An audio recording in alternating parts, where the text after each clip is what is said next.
रत्नागिरीच्या राजापूरमध्ये कोंबड्याच्या खुराड्यामध्ये बिबट्या अडकला। वन विभागाने बिबट्याला सुरक्षितपणे पकडून नैसर्गिक अधिवासात सोडलं।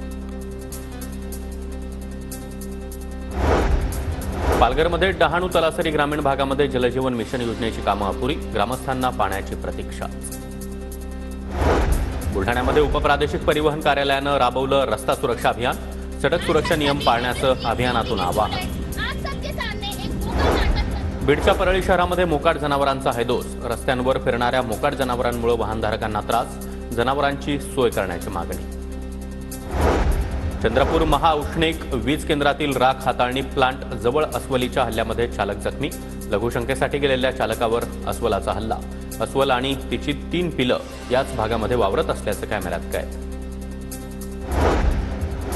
सरकारच्या 100 दिवसाच्या कृती आराखडा कार्यक्रमाअंतर्गत 10वी आणि 12वी परीक्षेसाठी कॉपीमुक्त जनजागृती सप्ताहाचं आयोजन, अहिल्यानगरच्या रेसिडेन्शियल शाळेमध्ये विद्यार्थ्यांना कॉपीमुक्त अभियानाची शपथ। चंद्रपूर जिल्ह्यामध्ये शिवभोजन केंद्राचं अनुदान 5 महिन्यांपासून रखडलं, अनुदान वारंवार थकीत राहत असल्यानं शिवभोजन केंद्र संचालकांची अडचण, तर खर्च परवडत नसल्यानं शिवभोजन थाळी बंद होण्याच्या मार्गावर।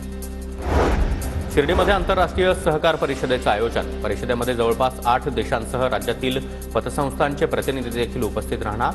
महाराष्ट्र राज्य सहकारी पतसंस्था फेडरेशन ऑफ मल्टीस्टेट कोऑपरेटिव्ह सोसायटीच्या आंतरराष्ट्रीय सहकार वर्षानिमित्त 8 आणि 9 फेब्रुवारीला परिषदेचं आयोजन।